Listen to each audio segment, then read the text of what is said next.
Evangelho de Mateus, capítulo 1, versos de 18 a 25. Leiamos todos a uma só voz. Ora, o nascimento de Jesus Cristo foi assim. Estando Maria, sua mãe, desposada com José, sem que tivessem antes coabitado, achou-se grávida pelo Espírito Santo. Mas José, seu esposo, sendo justo e não a querendo infamar, resolveu deixá-la secretamente. Enquanto ponderava nestas coisas, eis que lhe apareceu em sonho um anjo do Senhor, dizendo: José, filho de Davi, não temas receber Maria, tua mulher, porque o que nela foi gerado é do Espírito Santo. Ela dará à luz um filho, e lhe porás o nome de Jesus, porque ele salvará o seu povo dos pecados deles. Ora, tudo isto aconteceu para que se cumprisse o que fora dito por intermédio do profeta: eis que a virgem conceberá e dará à luz a um filho, e ele será chamado pelo nome de Emanuel, que quer dizer Deus conosco. Despertado José do sono, fez como lhe ordenara o anjo do Senhor e recebeu a sua mulher. Contudo, não a conheceu, enquanto ela não deu à luz um filho, a quem pôs o nome de Jesus. A igreja pode assentar-se. Quando você vai pesquisar um pouco sobre a história de José, você chega a uma primeira conclusão muito rasa, de que há muito pouco material que fala sobre ele.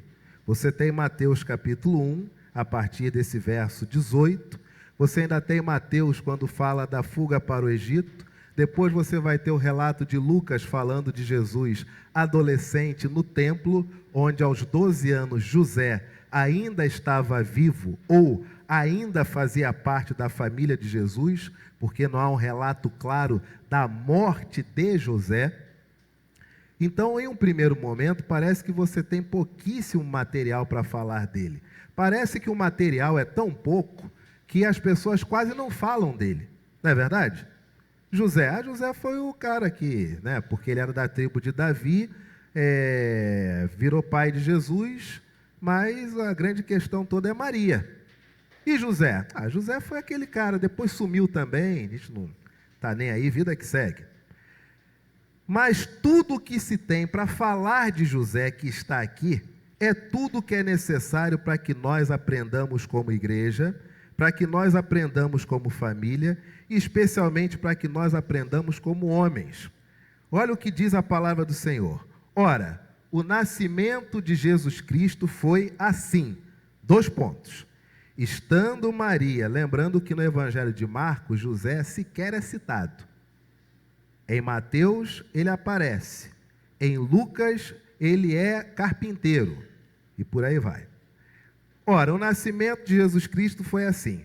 Estando Maria, sua mãe, desposada com, diz a idade, por ilação, pela idade de Maria ser de 14 a 15 anos, por ilação entende-se que José devia ter seus 17, 18 ou 19, mas pode já ter 40.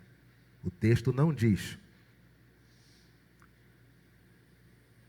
Eis que lhe apareceu, verso 18, desposada com José, sem que tivessem antes o quê?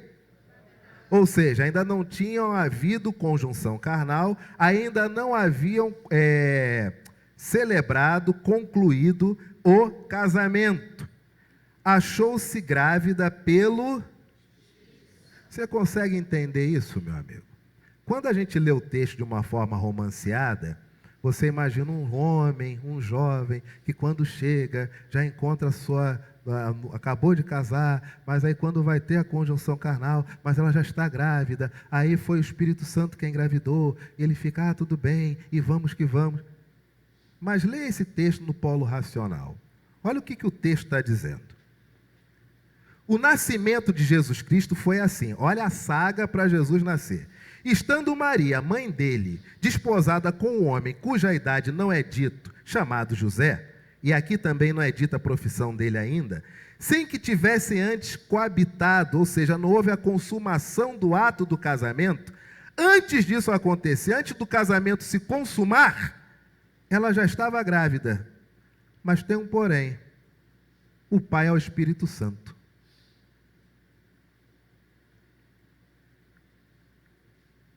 Se coloque no lugar de José. Você casa e na hora de consumar o casamento, a sua esposa, na cerimônia, mas ainda não de fato, ela diz para você, ó, eu estou grávida. Grávida de quem? Ah, então, foi assim, eu estava na minha, prometo para você que eu estava na minha, e chegou uma pessoa, um homem alto, que eu nunca vi antes, com um semblante que eu nunca vi antes, com uma postura que eu nunca vi antes, dizendo que eu ia engravidar e que o pai seria Deus. E ele disse que era um anjo, e tinha um anjo de nome bonito, Gabriel. Você consegue acreditar nisso, José? Um homem que ninguém nunca viu, chamado Gabriel, ficou do lado da sua mulher e disse que ela ia ficar grávida, e o pai ia ser Deus. E ela sabia de tudo isso, mas não contou para você antes de casar, contou agora que tu já está casado. Entendeu agora a história como é que ela é? É o que está aqui no texto. Enquanto ponderava, aliás, verso de número 19, 18 ainda, sem que tivesse antes coabitado, finalzinho, achou-se grávida pelo Espírito Santo. Verso 19, mas José, vírgula, e o autor enfatiza que ele é o quê de Maria? Esposo, já houve a cerimônia. Ele oficialmente é o marido, mas José, seu marido, seu esposo, aí vem o que é necessário saber de José, que vai nortear a vida toda dele, principalmente do filho dele, sendo justo e não a querendo. José era justo. Olha isso. José trabalhava com conceito que significava compreender vontades e desígnios maiores do que a vida dele. José era justo. José trabalhava com um critério chamado piedade. Não apenas ele era justo, mas a palavra do Senhor diz que José, sendo justo e não a querendo o quê? Infamar. O que é isso? Não querendo colocar nela má fama, não querendo dizer ou ficar claro para todos que ela estava grávida de alguém que não era ele. Qual é a solução que José encontra? Resolveu o quê? De que forma? Pública. Dizendo para todo mundo, ó, não houve consumação do casamento, já estava grávida e não me contou. O que José faz? Sendo justo. Será que só tinha 18 anos? Não sei, o texto não diz. E não querendo deixar Maria com o filme queimado, ele traz para si um ônus que ninguém pediu, de ser o marido e pai que abandona a família. E é curioso, porque essa é uma característica masculina que poucas pessoas dizem. Quantos homens trazem tudo para si? Trazem responsabilidades ou trazem consequências às quais nunca sequer foram chamados para participar das decisões, não querendo infamar pessoas da própria família. Quantas decisões você culpa teu pai e tu vai morrer sem saber que muitas vezes quem fez foi tua mãe?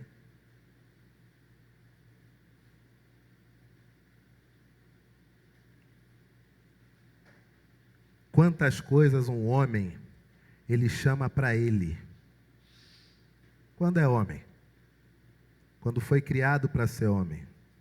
quando foi criado por homem, quando entendeu que é ser homem. E ser homem é uma coisa que, se você não é, você não ser chamado de homem já é uma ofensa.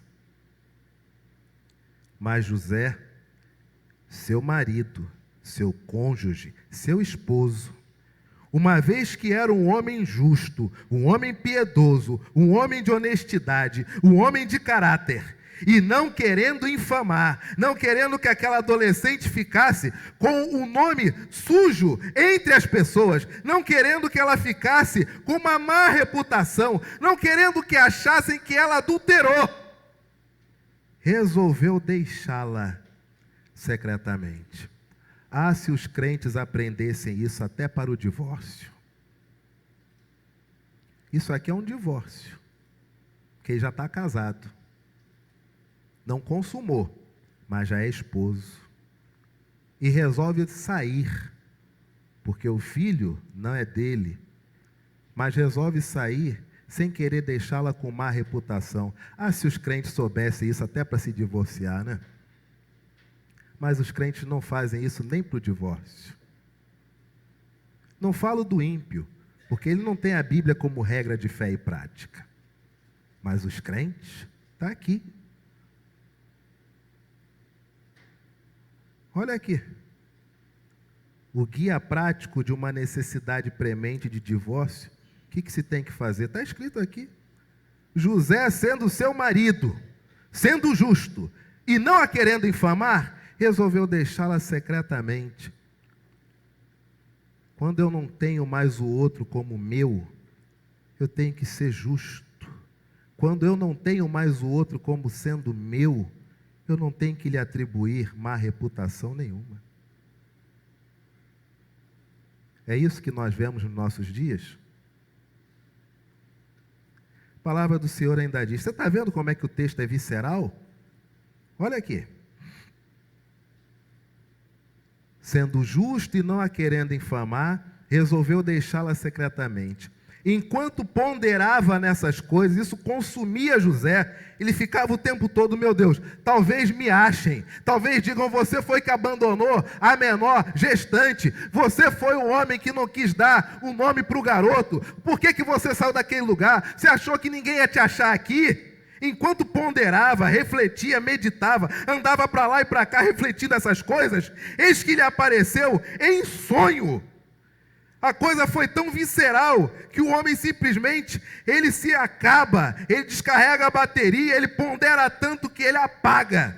E nesse sonho aparece um anjo do Senhor, que a Bíblia não diz que foi o mesmo que apareceu a Maria, mas aparece um anjo do Senhor. E toda vez que diz que é o anjo do Senhor, pode ser que seja Jesus, pode ser que não seja. Mas aparece um anjo do Senhor em sonho dizendo, José, filho de Davi, não tenha medo de receber Maria, tua mulher, porque o que nela foi gerado, eu confirmo, é do Espírito Santo. Ela dará à luz um filho, e lhe porás o nome de Jesus, porque ele salvará o seu povo dos pecados deles. Ora, tudo isto aconteceu para que se cumprisse o que fora dito pelo Senhor por intermédio do profeta. Eis que a virgem conceberá e dará à luz um filho, e ele será chamado pelo nome de Emanuel, que significa Deus conosco. A palavra do Senhor diz, despertado José do sono, fez como lhe ordenara o anjo do Senhor, e ele recebeu sua mulher. Você imagina esse homem com a mala pronta, juntando talvez as poucas coisas que tivesse, se fosse novo, perguntando se poderia trabalhar como escravo em algum outro país estrangeiro, se já fosse idoso, querendo saber em que local poderia aproveitar com o mínimo de tranquilidade o resto dos seus poucos dias de vida. Mas a palavra do Senhor diz que quando esse homem acorda, quando ele é desperto do seu sono, fez como lhe ordenara o anjo do Senhor e recebeu quem? Sua mulher. O texto trabalha o tempo todo isso, sua esposa, sua mulher, marido, esposo, marido, mulher, marido, esposo. O texto fala sobre o quê, gente? Isso aqui é relacionamento familiar puro. E a palavra do Senhor ainda diz, olha o que é José. O texto já qualifica ele como justo. O texto já qualifica ele como alguém que não quer infamar Maria. O texto qualifica como alguém que resolve assumir o ônus de circunstâncias que ele não participou para preservar aquele que é mais frágil na história. Agora ele tem uma outra característica. Ele recebeu sua mulher. No verso 25. Contudo, vírgula, não conheceu quem? Que é o que dele? Poderia receber? Recebeu. Poderia conhecer? Esse conhecer no sentido de Gênesis é a consumação do casamento, é a conjunção carnal. Ele poderia conhecer? Porque era o que dele, e ele era o que dela. Contudo, não a conheceu, enquanto ela não deu à luz um filho, a quem pôs o nome de Jesus. O homem é de uma reverência a Deus. O homem é de uma maturidade, de uma espiritualidade. O homem recebe uma mulher a qual ele ia deixar. E Maria talvez venha. E talvez a única coisa que ela acha que pode tentar remediar uma situação onde ela não é culpada e ele também não é culpado, mas ambos estão casados. Quem sabe o que pode remediar a situação, trazer um pouco de equilíbrio àquilo que seria um lar comum, seria o relacionamento normal de um casal. Mas esse homem olha para Maria e não a conhece. E não consuma o casamento enquanto não nascer a criança. Talvez na mente de José, ele não queria violar algo que ele sabia que ali, literalmente, era um templo do Espírito Santo. Você está vendo quantas coisas tem de José? Contudo, não a conheceu, enquanto ela não deu à luz um filho, a quem pôs o nome de Jesus. Vocês sabiam que Jesus e Josué é a mesma coisa? Só muda a forma de falar porque Jesus, nós falamos de uma tradução de Yoshua, que é o nome original de Jesus e Josué, do latim. Então, para diferenciar quem é o Josué e quem é Jesus, quem é o Josué do Antigo Testamento e o Josué do Novo Testamento, o Josué do Novo Testamento, nós falamos o nome dele como se fala em latim, aí é Jesus. Mas no original hebraico é a mesma coisa. Jesus e Josué são o mesmo nome. E aí, como é curioso o texto da palavra de Deus, pelos detalhes. Eu vou dar aqui 1, 2, 3, 4, 5, 6 características. Eu gostaria que vocês identificassem o personagem. Antes de Josué, que é aquele que consegue colocar o povo dentro da terra prometida, antes de Josué, vem um homem, que é o que tira o povo da escravidão do Egito. Não é verdade? Perfeito. Qual que é o nome dele? Esse Moisés, ele é filho biológico da filha de Faraó? Então, o que ocorre para que Moisés seja criado pela filha de Faraó? Ele é o quê? Ele é Qual personagem é um hebreu que adota o costume de um povo que lhe está sitiando? Ainda é Moisés? Ainda é Moisés? O povo hebreu é escravo do povo egípcio, não é isso? Ele sendo hebreu e sendo adotado por egípcios, ele tem que adotar um costume. Perfeito. Qual que é o personagem que tem uma visão e porque ele tem essa visão, ele muda o mundo. Ainda é Moisés? É ou não é? Ele não tem lá a sarça ardente? Não é aquilo que faz ele literalmente perceber a relevância, o que ele precisa fazer, não é isso que altera toda a história da humanidade? Qual o personagem que o corpo nunca foi encontrado? Quem? Perfeito. Mas até então, gente, tudo isso aqui é José, tá? Moisés vem antes de Josué. Jesus e Josué em hebraico têm o mesmo significado, é o mesmo nome. José também veio antes de Jesus. Moisés é adotado. José adota Jesus. Moisés é um hebreu que adota o costume egípcio. José é um hebreu que adota o costume romano. Sabe por quê? O ponto mais conflitante do texto que nós acabamos de ler é o seguinte, que muitas pessoas não sabem. Quando Maria diz para José o seguinte, olha, nós acabamos de casar, só que eu já estou grávida. E José tem que ponderar nessas coisas.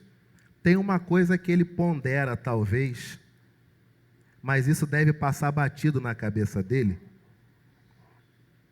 E a palavra do anjo, que ele deve manter-se com Maria, sua esposa, e explicando quem é aquela criança e o nome da criança. Jesus é adotado por José. Mas a adoção não é um costume comum entre os hebreus. Se fosse, Abraão sequer precisava ter feito um filho em Agar. Era só pegar qualquer garotinho daquela região. Entre os hebreus, você só é filho se for biológico. Só é filho se for de sangue. E a primogenitura e a descendência da tribo só é passada ao filho homem, e filho homem se for de sangue, se for biológico. Mas entre os romanos era diferente. Os romanos tinham seus filhos biológicos, mas filho biológico era diferente de filho, na sua definição para os romanos. Quando a mulher romana dava à luz a criança era deixada na sala, no chão. E o homem romano entrava e olhava a criança.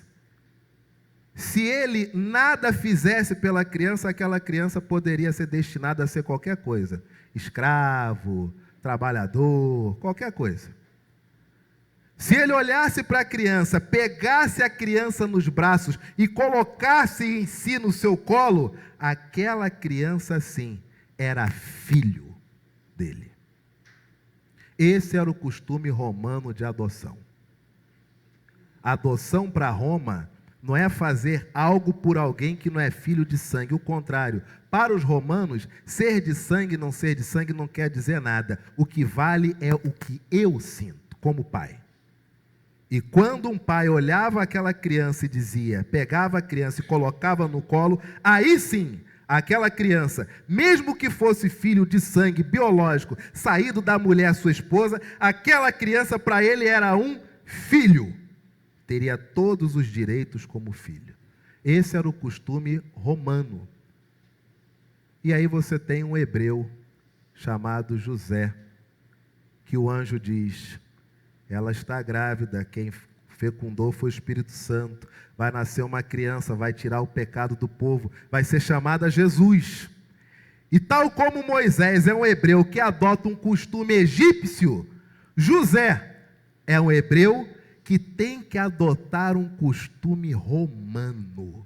Ele tem que ver essa criança nascer e chamar essa criança de seu filho, algo que para um hebreu impossível de acontecer. Tudo que ele quer é a sua descendência, sua árvore genealógica. Mas se Moisés adota um costume egípcio, José, que vem antes do Josué Jesus, adota um costume romano. Moisés tem a visão da sarça ardente, e com isso o mundo inteiro mudou. E você tem José, o Moisés de Jesus, que ponderando em tantas coisas, apaga. E uma vez que apaga, tem um sonho. E este sonho, onde o anjo aparece e diz tudo o que vai acontecer, que a criança é do Espírito Santo, foi gerada pelo Espírito Santo, vai tirar o pecado do povo, tem que se chamar Jesus, vai nascer de Maria, mulher de José. Este sonho muda o mundo inteiro. Porque se José acorda desse sonho e diz, só sonhei, isso para mim não valeu de nada. Você não tinha Jesus como descendente da tribo de Davi por adoção pelo critério romano. Nós não teríamos nada. Mas se Moisés tem uma visão e acredita naquela visão, José tem um sonho e acredita no seu sonho. O corpo de Moisés nunca foi achado. E o corpo de José? Também nunca foi achado.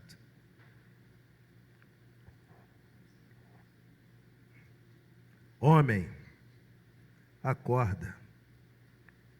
Sabe o que esse mundo está fazendo conosco?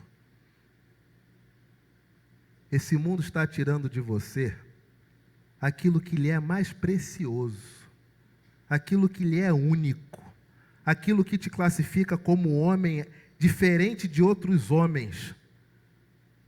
Esse mundo está tirando de você a sua capacidade de realizar seu sonho. Homens que não sonham mais, homens que trabalham com a vida toda a menor. Queria ser isso, não posso ser mais, a vida é assim, e ele acabou. Queria ser aquilo, não posso ser mais, fazer o quê? É a vida.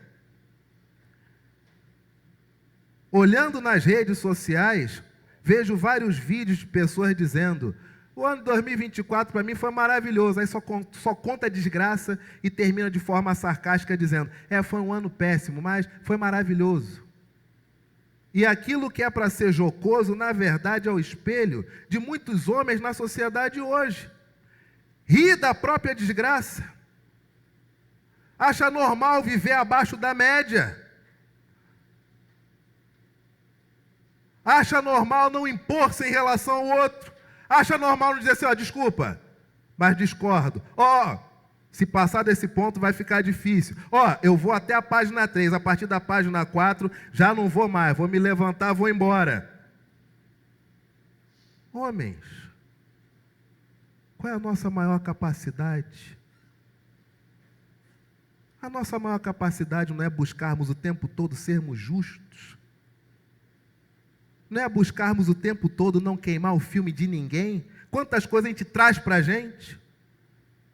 A nossa maior capacidade não é simplesmente ir embora para que as coisas não fiquem piores e carregamos a culpa de um monte de troços que nunca fizemos.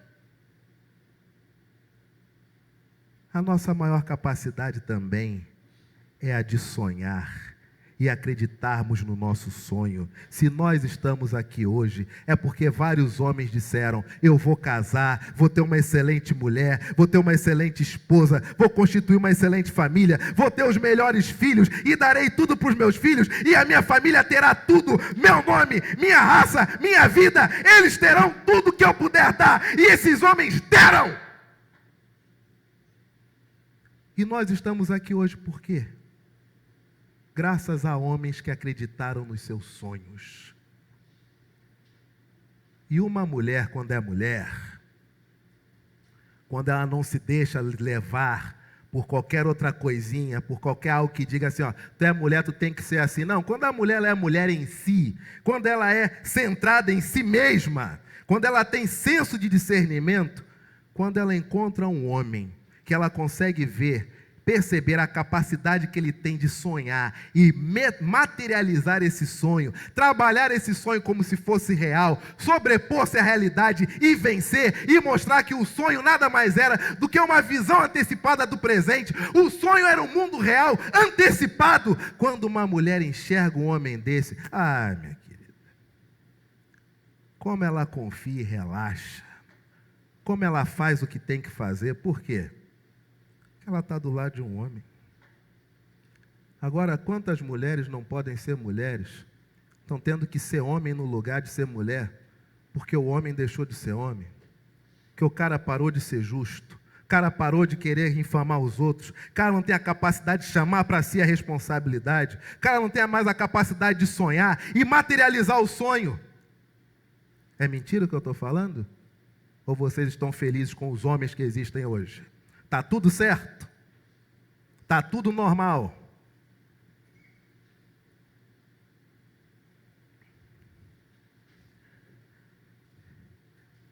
Olhando a vida de José, dá para entender como é que foi Jesus. E sabendo que José viveu ou esteve próximo de Jesus, pelo menos até os 12 anos da vida de Jesus, dá até para entender um pouquinho o comportamento de Maria com Jesus depois que José não se encontra mais nos relatos bíblicos. Moisés veio antes de Josué. José vem antes de Jesus. Moisés é adotado. José adota o seu Josué, Jesus. Moisés é um hebreu que adota o costume egípcio. José é um hebreu que adota o costume romano da adoção. Moisés tem uma visão e muda o mundo. José tem um sonho e muda o mundo. O corpo de Moisés nunca foi achado. O corpo de José sequer é citado. Esse é o homem que Deus escolheu para criar o filho dele na terra. Tinha homem melhor? Com essas características aqui? Não. Lições para nós nesta manhã, queridos, devemos tratar sempre a vida com muita justiça. Devemos tratar sempre a vida não querendo infamar o outro. Devemos tratar sempre a vida só chamando para nós responsabilidade sem botar na conta do outro. Me lembro uma vez que eu era pequenininho. Se lembram dos videocassetes? Aqueles trombolha, aqueles troços quadrados. Lembra os videocassete? Eu tenho 2 em casa até hoje. Videocassete. Aí botei a fita cassete, fita VHS, no videocassete para assistir. E aí meu videocassete, lembra que embolava o troço todo? Puxava, sei o quê. Aí puxei a fita, veio tudo embolado. A outra nem saiu. Aí fui abrir o videocassete, peguei a fita, olhei, desmontei aquilo tudo, olhei aquele negócio, falei, eu posso cortar uma ponta, a outra emendar com durex, a locadora nunca vai saber. Mas não vou fazer isso não. É errado. Eu tenho que pagar pelo meu erro. Aí contei para minha mãe, com medo da reação do meu pai. Falei, ai meu Deus, meu pai vai achar que eu estraguei de propósito. Estraguei a fita, estraguei o videocassete. Não tinha dinheiro nem para o videocassete. Quanto é que é uma fita de locadora? Meu Jesus, vou ter que trabalhar com meu pai 2 anos para pagar esse filme. E o filme foi ruim. Dormi. Fiz igual o José, ponderando nessas coisas, dormi. Não sonhei com nada, infelizmente. Quando acordei tarde, era um feriado, preparado para a minha via crucis, para o meu triunfo, meu tormento, meu Gólgota. Eu devia ter uns 13 anos. Quando eu acordei, cheguei na sala, eram umas 10 horas, falei, mamãe, papai está aí, eu tenho que confessar um negócio para ele. Aí minha mãe falou, seu pai saiu para trabalhar. Falei, ufa, só piora. Bom, vou lá na locadora, de repente eu trabalho para o cara, de repente 1 mês trabalhando lá, paga essa fita. Quando eu pego, cadê o filme? Seu pai pegou. Para assistir? Não. Eu falei para ele que deu defeito, ele falou que ia resolver. Resolver como? Mas se ele não está aqui. Não, ele ia lá conversar com o homem. Mas o meu pai ia falar que fui eu que estraguei, não veio errado. E minha mãe disse, não, ele falou que ele ia resolver, porque na condição de seu pai, ele é responsável por você, quem responde por você é ele. E ele foi lá para tratar esse assunto. E ele vai dizer que é a responsabilidade dele, que o ônus é dele. Me deu um alívio tão... Eu sabia que ia trabalhar o resto da vida para pagar a fita. Mas essas palavras de alguém dizer que era responsável por mim, que assumia a minha bronca porque era meu pai, nossa, guarda até hoje. Essas características não podem faltar em nós. Não apenas homens, mas mulheres. José traz grandes ensinamentos para nós. E aí nós conseguimos entender um pouco da personalidade de Jesus. Amém, queridos?